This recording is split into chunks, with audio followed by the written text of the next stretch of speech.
Mi nombre es Ana, y hace unos meses desaparecí en Brooklyn, Nueva York. Nadie piensa que una discusión estúpida por un paquete abollado pueda borrarte del mapa. Mateo, mi pareja, siempre fue muy protector, a veces demasiado. Aquel día se enfrentó al repartidor en plena calle. Las palabras escalaron, hubo un empujón, y la humillación en la mirada de aquel hombre fue la chispa que lo encendió todo. Los medios hablaron de la misteriosa desaparición de una joven pareja, como si nos hubiéramos evaporado en el aire de la ciudad. Un crimen de oportunidad, un secuestro al azar. Pero se equivocaron.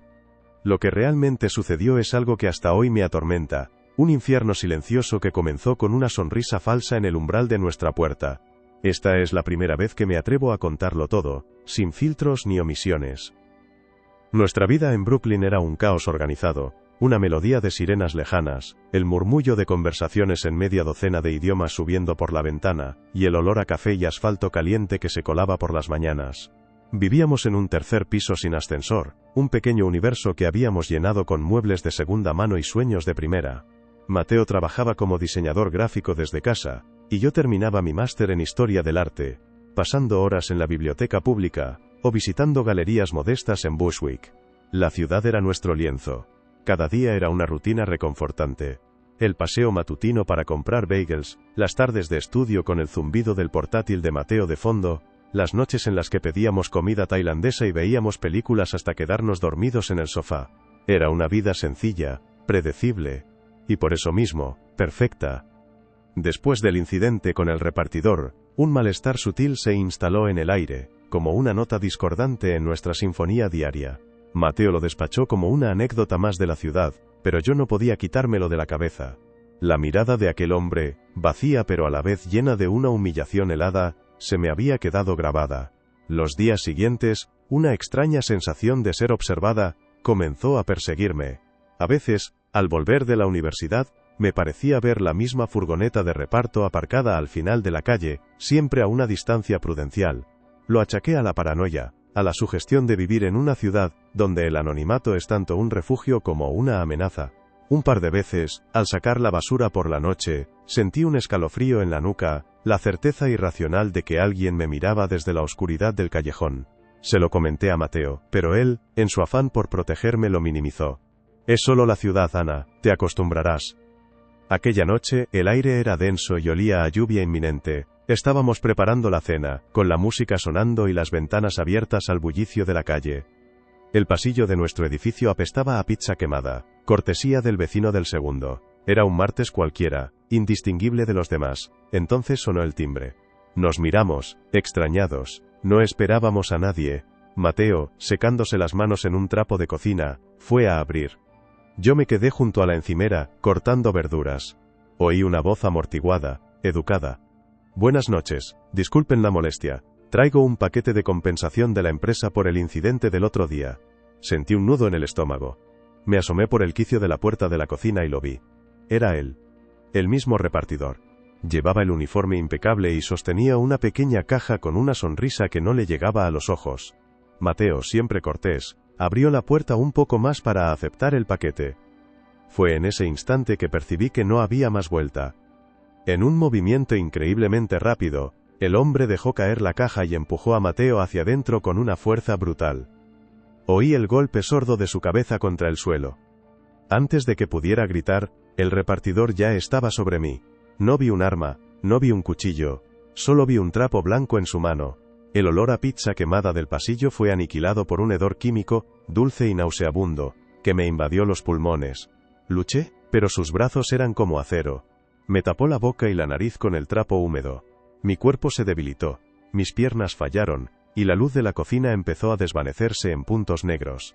Lo último que sentí fue el frío del suelo y el sonido de mi propio corazón latiendo, cada vez más lento, hasta que todo se volvió un silencio absoluto y oscuro. El tiempo, en aquel almacén, era una masa informe y pegajosa, hecha del olor a cartón húmedo, y del eco lejano de una ciudad que ya no era la mía. Pero fuera, el tiempo corría, y con él se tejía una historia sobre nosotros.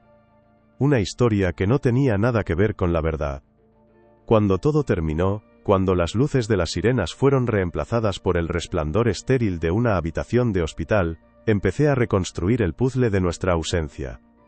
Lo hice a través de los ojos de los demás, de los recortes de prensa que mi padre guardaba con manos temblorosas, de los informativos grabados y de las conversaciones susurradas que creían que yo no escuchaba. Y descubrí que, mientras éramos prisioneros de un silencio aterrador, el mundo entero no paraba de hablar de nosotros. La primera versión fue casi poética, una fantasía urbana, la joven pareja que desaparece sin dejar rastro. Los periódicos locales jugaron con la idea de una fuga romántica, dos almas artísticas que, ahogadas por la rutina de la gran ciudad, deciden dejarlo todo atrás en busca de un sueño. Pintaban nuestro pequeño apartamento como una jaula de oro de la que habíamos escapado. Nuestros amigos, al ser entrevistados, hablaban de nuestros sueños, de nuestro amor, y sus palabras eran retorcidas para encajar en esa narrativa. Me imaginaba a la gente leyendo el artículo con su café matutino, quizás con una punzada de envidia, pensando en lo valiente que hay que ser para romper con todo. La ironía me quemaba por dentro, nosotros no habíamos roto con nada, nos habían quebrado a nosotros. Pero la poesía se agrió pronto. La policía, haciendo su trabajo, empezó a hacer las preguntas obvias. Y Mateo, mi Mateo, que yacía inconsciente a mi lado en la oscuridad, se convirtió en el primer sospechoso. Nuestro apartamento, examinado con lupa, no mostraba signos de entrada forzada. Para ellos, esa era una bandera roja. La ausencia de violencia visible en el lugar de los hechos solo podía significar dos cosas: o nos habíamos ido por nuestra propia voluntad, o la violencia había venido de dentro. El carácter protector de Mateo, que yo tanto amaba, fue diseccionado y etiquetado bajo una luz siniestra. Su afán por cuidarme, por asegurarse de que llegaba bien a casa por la noche, se convirtió en comportamiento controlador. Sus mensajes preguntando cómo estaba, en vigilancia constante. La discusión con el repartidor, esa estúpida discusión en la acera, se convirtió en una pieza clave de la narrativa equivocada. No fue la prueba de la obsesión de un extraño, sino una supuesta prueba del carácter volátil de Mateo. Me partía el alma imaginar a mis padres, a nuestros amigos escuchando esas insinuaciones, viendo cómo el hombre que amaba era despojado de su humanidad y convertido en un arquetipo de thriller barato. Los detectives les preguntaban si alguna vez nos habían oído discutir, si Mateo era celoso, si yo parecía asustada o retraída últimamente. Cada pregunta era una gota de veneno, sembrando una duda que, aunque la negaran con todas sus fuerzas, sabría que les dejaría una cicatriz. ¿Dudaron? ¿Hubo un solo instante en que mi madre pensó que yo me había ido voluntariamente para escapar de él? ¿O que el hombre con el que compartía mi vida era un monstruo? Esa pregunta me atormentó más que la sed o el miedo en aquel almacén. Era la violación definitiva. No solo nos habían robado nuestra libertad, sino que también estaban intentando robarnos nuestra historia, nuestro amor, la verdad de lo que éramos. Los medios de comunicación, por supuesto, se alimentaron de esa ambigüedad. Crearon perfiles psicológicos basados en nuestras redes sociales. Analizaron nuestras fotos buscando sonrisas forzadas o tensiones ocultas. Se habló de deudas, de secretos, de una doble vida. Nos convertimos en un producto de consumo, un misterio de sobremesa para que la gente opinara. Yo creo que él le hizo algo, o seguro que están en México, gastándose el dinero que le robaron a alguien. Cada titular, cada teoría susurrada en un café y recogida por un periodista, era una nueva capa de cemento sobre nosotros. Nos estaban enterrando bajo un montón de mentiras mientras aún respirábamos. El mundo nos buscaba, sí, pero no nos buscaban a nosotros. Buscaban a los personajes de una historia que ellos mismos habían inventado. Y mientras lo hacían, los verdaderos Ana y Mateo estaban a solo unos kilómetros de distancia, reducidos a carga en el fondo de una furgoneta, escuchando los sonidos de un mundo que ya no sabía quiénes éramos. El primer despertar no fue un despertar, sino una emersión. Como subir a la superficie desde el fondo de un pozo de alquitrán. El primer sentido en volver fue el olfato. Un olor denso a cartón mojado, a polvo antiguo y a la acidez metálica del miedo. Luego el tacto, el frío de un suelo de hormigón que me calaba los huesos, y la mordedura áspera de unas bridas de plástico en mis muñecas y tobillos. Y finalmente, la vista. No había nada que ver. Solo una oscuridad casi total, rota por un finísimo hilo de luz gris que se colaba por debajo de una puerta metálica a lo lejos. Mi cabeza era un tambor, y el sabor dulzón del cloroformo aún me arañaba la garganta. Entonces recordé. El timbre. El paquete. El golpe sordo de la cabeza de Mateo, y el pánico, un animal salvaje, se despertó en mi pecho. Me arrastré en la oscuridad, llamándole en un susurro roto. Mis manos tropezaron con su cuerpo. Estaba frío, inmóvil. Puse mis dedos en su cuello, buscando un pulso. Lo encontré, débil pero constante, y en esa negrura absoluta, me aferré a ese latido como si fuera el único ancla que me quedaba en el mundo. Los días se convirtieron en un ciclo sin sol ni luna, marcados únicamente por el sonido de esa puerta metálica al abrirse. Él nunca hablaba, entraba 1 o 2 veces al día, una silueta oscura contra la luz sucia del exterior. Nos dejaba 2 botellas de agua y 2 trozos de pan duro, como si estuviera alimentando a animales en una jaula. Se movía con una eficiencia tranquila, casi burocrática, que me helaba la sangre más que cualquier grito. A veces, se quedaba quieto un momento, simplemente observándonos en la penumbra. No podía ver su cara, pero sentía su mirada vacía sobre nosotros, una mirada que no registraba ira ni remordimiento, solo una especie de evaluación distante. Durante esos primeros días, Mateo no despertó. Yo le hablaba en susurros, le contaba historias de nuestra vida, le mojaba los labios con agua usando un trozo de mi camiseta. Mi único propósito era mantenerlo vivo, mantener ese débil pulso latiendo junto al mío. Escuchaba los sonidos de la ciudad a través de las paredes del almacén. El lamento lejano de una sirena, el estruendo de un tren, el bocinazo de un coche. Estábamos en el corazón de Brooklyn, rodeados de millones de personas, y sin embargo, habíamos desaparecido del universo. El punto de inflexión llegó en lo que creo que fue el 4º o 5º día. Oí un quejido a mi lado. Mateo se movió, intentando incorporarse, desorientado. Su voz era un graznido ronco. «Ana, ¿dónde?» El alivio fue tan abrumador que me rompió. Lloré en silencio, apretando su mano con la mía. No estábamos solos. Ya no estaba sola. Él tenía una brecha en la cabeza y la memoria de las últimas horas era una niebla confusa, pero estaba conmigo. A partir de ese momento, la dinámica cambió. La oscuridad ya no era solo un enemigo. Se convirtió en nuestra aliada. Nos permitía susurrar, planear, consolarnos sin que él nos viera. Nos contamos todo lo que recordábamos. Analizamos cada sonido, cada patrón. Nos dimos cuenta de que su furgoneta siempre llegaba y se iba a las mismas horas, probablemente para ir a su trabajo o a su vida normal. La ironía era monstruosa. Él salía de nuestro infierno para volver a un mundo donde la gente tomaba café, leía las noticias sobre nuestra desaparición, y no tenía ni idea de que el monstruo estaba sentado a su lado en el metro. Una tarde, ocurrió algo distinto. Él no entró solo con el agua y el pan, traía una caja de cartón, de tamaño mediano. La dejó en una esquina y encendió una pequeña linterna de camping, que inundó el espacio con una luz fantasmal. Por primera vez, pudimos ver nuestro entorno. Estábamos en un trastero o un pequeño almacén, rodeados de estanterías vacías y cajas apiladas. Pero no miramos eso. Le miramos a él, se arrodilló junto a la caja, y la abrió con un cuidado casi reverencial. No pudimos ver qué había dentro, pero vimos cómo sus manos se movían, ordenando objetos pequeños con una meticulosidad escalofriante. Sacó un llavero, lo limpió con un paño, luego una fotografía, que miró durante un largo rato antes de volver a guardarla. No había rabia en sus gestos, sino una especie de concentración absorbente, como un coleccionista catalogando sus piezas más preciadas. Mateo y yo nos miramos en la penumbra, y un terror nuevo, más profundo y frío que todo lo anterior, nos invadió. Esa caja no contenía nuestras cosas. Él no había improvisado. Aquello era un ritual. Nosotros no éramos su primer arrebato, éramos simplemente su última adquisición. La discusión en la acera no había creado a un monstruo, solo le había señalado su próxima presa. La esperanza, en aquel almacén, era un músculo que se atrofiaba. Cada día que pasaba, cada ración de pan duro, nos la debilitaba un poco más. Pero no desapareció del todo. Se transformó en algo más afilado, más desesperado.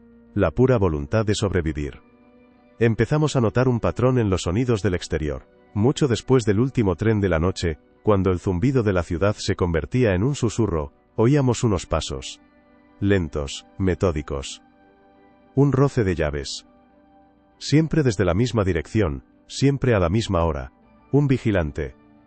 Un guardia de seguridad haciendo su ronda nocturna por el polígono industrial. Era una posibilidad tan remota, una aguja en un pajar de silencio, pero era la única que teníamos. El plan era primitivo, nacido de la más pura necesidad. Mateo, con el cuerpo dolorido y la cabeza todavía envuelta en una neblina de dolor, Encontró una barra de metal suelta, parte de una estantería desmontada que nuestro captor había pasado por alto en la oscuridad. Pesaba, y cada movimiento le arrancaba un gemido ahogado, pero en sus ojos vi una determinación que había creído perdida. Esperaríamos a la hora exacta. Cronometrábamos los días por las visitas de nuestro carcelero, y las noches por el paso de aquel vigilante invisible. Durante el día, ensayábamos en susurros. 3 golpes secos, pausa, 3 golpes más, como una señal, no como un ruido al azar. Teníamos una única oportunidad cada 24 horas. Si él volvía antes de tiempo y nos descubría, todo habría terminado. Si el vigilante no lo oía o lo ignoraba, también. Aquella noche el aire en el almacén era más denso que nunca, el miedo era tan palpable que casi podía saborearlo. Nos acurrucamos junto a la puerta metálica, el corazón martilleándome en las sienes. Oímos a lo lejos el sonido de su furgoneta al marcharse, el clic de la cerradura exterior. Ahora empezaba nuestra cuenta atrás. Pasaron horas que se sintieron como siglos. Y entonces, lo oímos. El crujido de la grava bajo unos zapatos. Estaba cerca. Ahora, susurré. Mateo alzó la barra con un esfuerzo que le hizo temblar todo el cuerpo. C-L-A-N-G, C-L-A-N-G, C-L-A-N-G. El sonido fue ensordecedor en nuestro pequeño universo de silencio, pero sabíamos que fuera apenas sería un eco metálico. Hizo una pausa, conteniendo la respiración. C-C-L-A-N-G, C-C-L-A-N-G, C-C-L-A-N-G, y después, nada. Solo el latido de nuestros propios corazones. Los pasos se detuvieron. Durante un minuto eterno, no se oyó absolutamente nada. Pensé que se había ido, que lo había descartado. Y entonces, oímos una voz al otro lado de la puerta. ¿Hola? ¿Hay alguien ahí? Nunca en mi vida, una pregunta tan sencilla había sonado tan milagrosa. Gritamos. Gritamos con la poca fuerza que nos quedaba, nuestras voces rotas y roncas por el desuso y la deshidratación. Gritamos nuestros nombres, gritamos auxilio. Oímos la voz de nuevo, esta vez más cerca, pegada a la puerta, y luego el sonido inconfundible de una radio. Sí, soy yo otra vez. Creo que tenéis que enviar una patrulla al almacén 7B. En serio. Creo que tengo algo. El resto es un torbellino de ruido y luz. El sonido de sirenas que, por primera vez, no sonaban lejanas, sino que venían hacia nosotros. El chirrido de neumáticos. Voces, muchas voces. Y luego, un estruendo metálico cuando reventaron la cerradura. La puerta se abrió de golpe, y la luz nos ceejeó, con acento agudo. No era la luz del sol, sino los focos de los coches de policía y las linternas, pero para nosotros fue como si el universo entero se hubiera encendido de repente. Caí de rodillas, cubriéndome los ojos, desorientada. Figuras uniformadas entraron corriendo, sus rostros una mezcla de cautela y absoluto shock. Uno de ellos se arrodilló a mi lado. Señorita, ¿está bien? ¿Puede decirme su nombre? Intenté hablar pero solo salió un sollozo. Ana. El reencuentro no fue una escena de película, fue algo mucho más crudo y animal. En el hospital, después de que nos quitaran las bridas, nos limpiaran y nos dieran suero, abrieron la puerta de mi habitación. Mi madre entró primero. Se detuvo en el umbral, y su rostro se descompuso en una máscara de dolor, alivio y horror, todo a la vez. No corrió a abrazarme. Simplemente se quedó ahí, mirándome, como si no pudiera procesar que la persona frágil y sucia de aquella cama era su hija. Luego, mi padre la empujó suavemente hacia adelante, y entonces se rompió el dique. Sus brazos me rodearon, y sentí como todo su cuerpo temblaba. No hubo palabras durante mucho tiempo, solo el sonido de su llanto, un llanto que contenía semanas de noches en vela, de llamadas a la policía, de ver nuestra cara en las noticias junto a la palabra desaparecidos. Cuando por fin me miró, pasó su mano por mi pelo enmarañado y susurró, estás aquí de verdad. Y en esa frase estaba todo el infierno que habían vivido. La gente reaccionaba de formas extrañas. Algunas enfermeras nos miraban con una pena inmensa, otras apartaban la vista, incómodas. Los policías que nos tomaron declaración, lo hicieron con una delicadeza casi reverencial, como si tuviéramos miedo de que pudiéramos rompernos.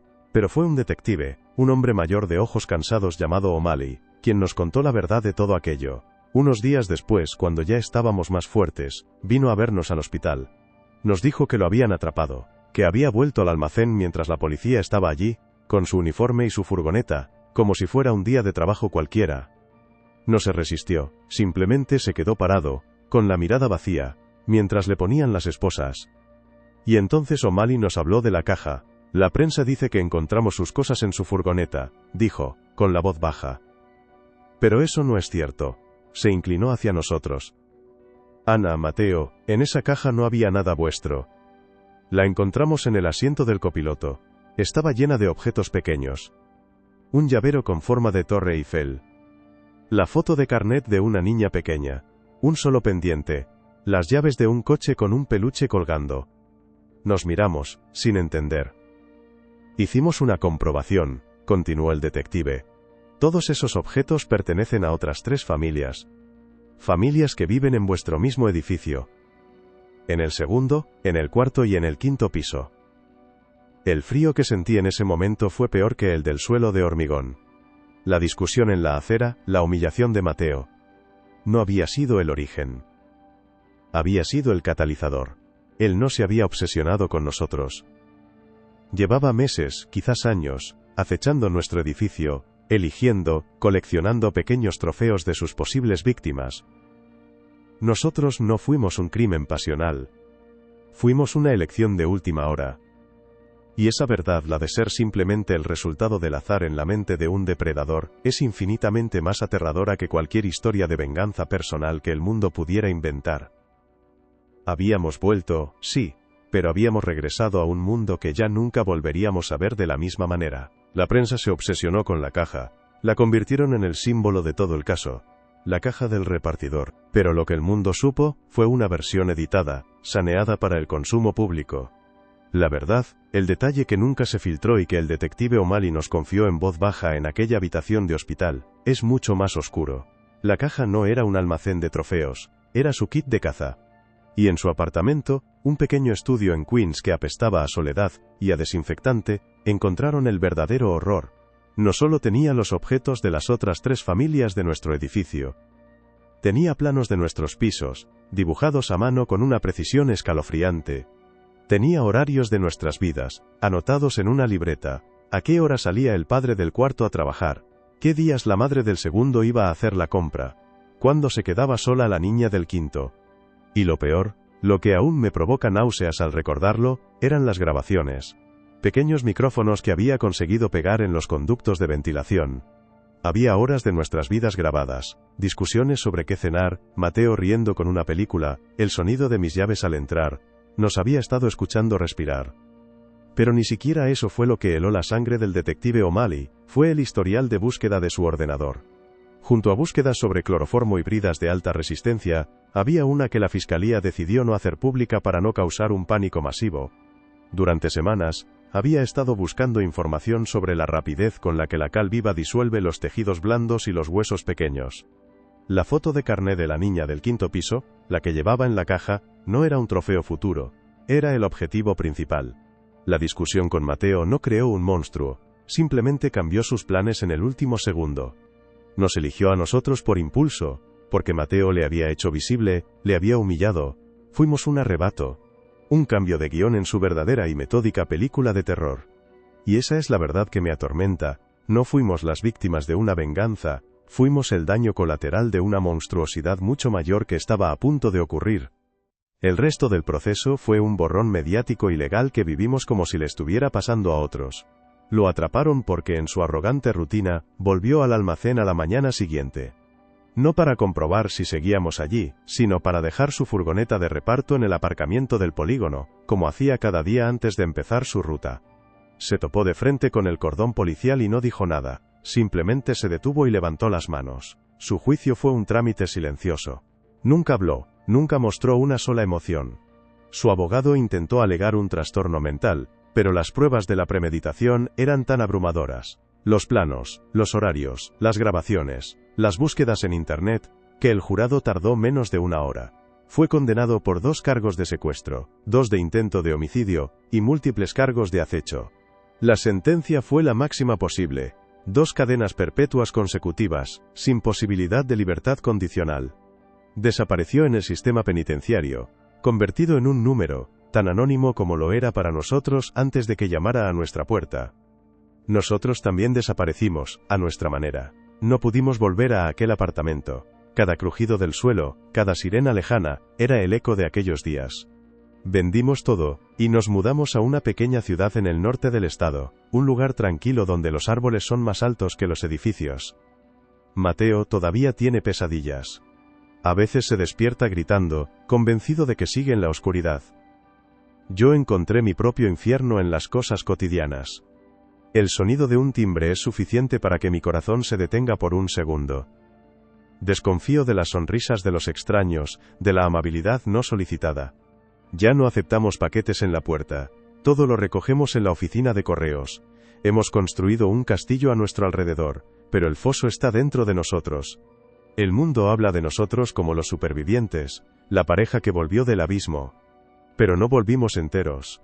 Volví a casa, sí, pero una parte de mí sigue allí, en la oscuridad de aquel almacén, en el día que desaparecí.